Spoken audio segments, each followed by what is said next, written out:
and welcome back to BackingBiz. My name's Claudia Nealshaw. I'm a business consultant and a wedding celebrant, and this is actually the 5th series of BackingBiz, and I'm joined by Tim Shaw, bestseller, Canberra journalist, my dad. Hi, Tim. Hey, Claudia. Great to be back in business. This week, we are talking to Gill Collins from Cybersafe Legal. She is a cybersecurity expert. She focuses on educating both small businesses and corporate organizations on how to have best practice cyber protocol in their business. Gill, welcome. Hi, Claudia. Hi, Tim. Great to be here. Thanks for inviting me. I think what's been really interesting, Gill, is that in the time of COVID-19, we're getting so much communication from official government organisations, and sometimes we're not 100% sure what is safe and what isn't. Is there a particular scam or some different scams that we should be looking out for at the moment so we can be super mindful to keep our information safe? Yeah, there is, Claudia. I think it's really interesting that at the moment there's been a huge rush to create home offices because of working from home due to COVID. And this has been a haven for cyber hackers and cyber threat actors because they're preying on the fact that people haven't really got as much cybersecurity at home as they might have in their office. So what's happened is there's been something like a 260% increase in scams that have been sent to people. And a lot of these are purportedly coming from institutions or organisations related to COVID. So we're seeing a lot of emails and text messages that are purportedly coming from either the government, from Australia Post, from the banks, from the World Health Organization, even from your local politicians telling you about where to get tested for COVID, what the symptoms are, and all of these scams contain something within them, like a link or a document that they're encouraging you to download or to click on. And unfortunately, if you do open those documents and click on them, that downloads some malicious software or malware onto your systems. And that is designed to really infiltrate your systems and find a lot of your personal information or your confidential information, or worse still, your banking details.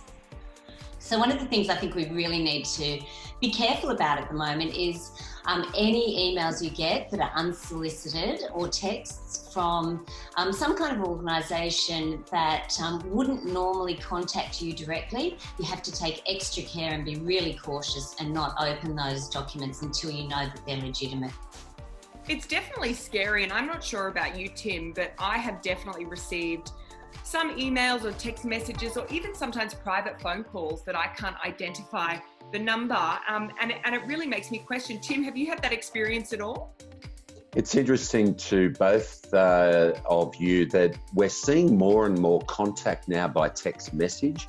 And as Gill said, it's like click on the link. And what people don't realise is that that malicious software, that malware.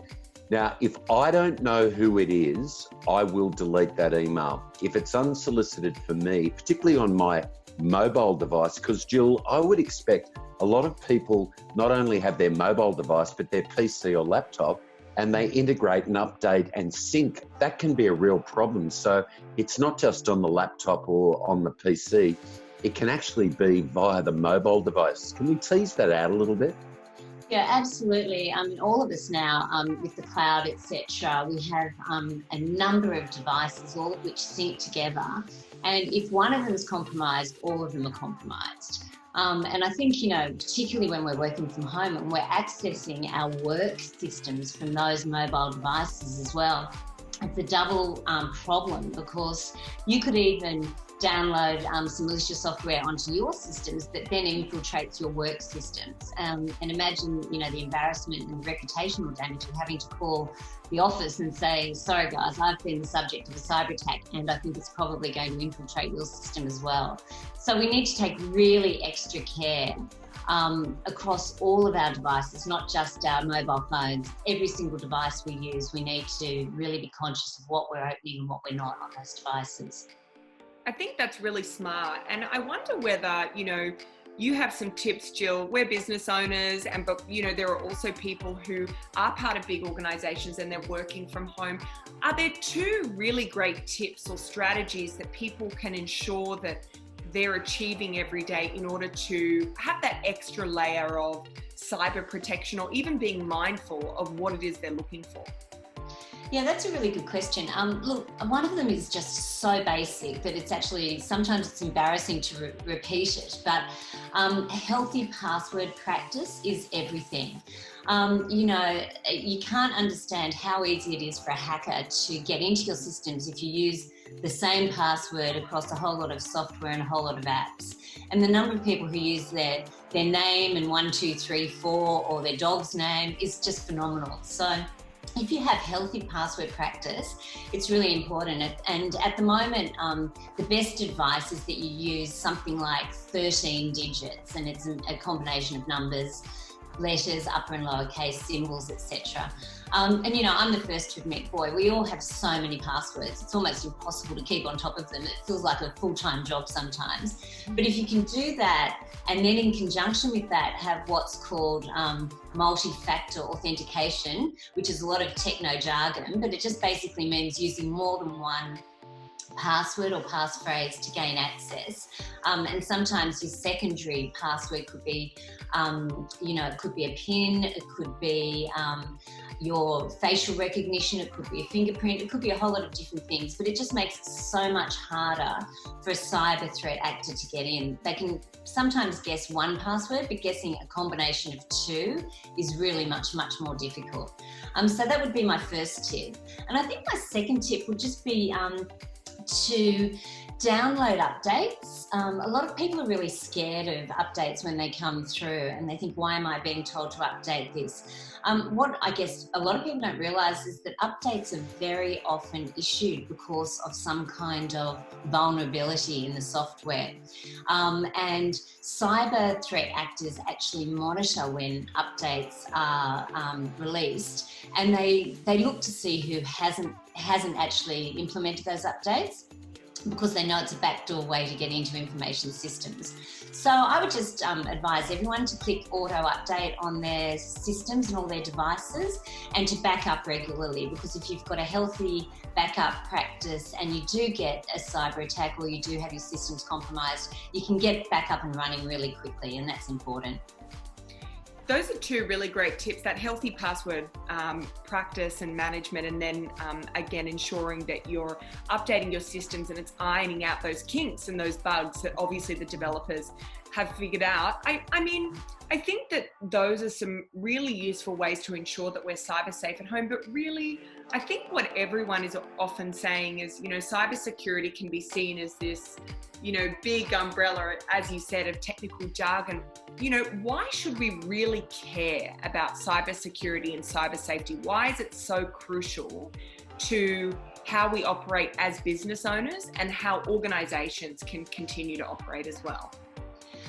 I guess the most important thing to remember is that the unauthorised compromise of your information systems can have a really devastating effect on you personally and also on your work life. It can have an emotional effect, it can have a financial effect. Having identity theft and the effort that you have to go through to then regain your own personal identity is horrendous. Having your bank account details stolen, having to close down all your bank accounts, all your credit cards. It's just time consuming, it's distressing, it's reputationally really bad. So I think at the end of the day, particularly if you're working from home and you have access to business systems, it's really the human element of your actions makes such an important impact on the cybersecurity of that whole business. So you've just really got to take time, think carefully, and as Tim said, and Tim, it was great advice, just don't open something that you don't know who it's from. It's as simple as that, just to keep cyber safe as much as you can. The federal government's trying to get us to download COVID Safe app, and more than 4 million Australians have done that. If we're at home and we're wanting to look at our cyber safety as much as we are our health safety through COVID app, What are some of the government websites, Jill, that people can visit to actually check out what are some of the scams that they should be on the watch for? That's actually a really good question, Tim. Thank you. Look, the two main places to go are the Australian Cybersecurity Centre, ACSC, and also the Australian Signals Directorate. They issue alerts. There's a scam watch that they put out. I think you'll find even on the coronavirus app and the website, there's updates on cybersecurity alerts and things like that. But just keep, you can read about them in the paper too. I think just keep really aware of what's going on. But certainly if you follow ScamWatch, you'll know what's going on very quickly, and it's a big help. Fantastic. Gill, thank you so much for joining us. We really appreciate your time and your expertise, and we'll be excited to share your cyber tips with, small business owners as well as the greater business community. Tim, Dad, thank you again so much for your time this week, and we will be back next week for BackingBiz. Thanks a lot, Claudia. Bye, Tim. Bye, Jill. Thanks, Claudia.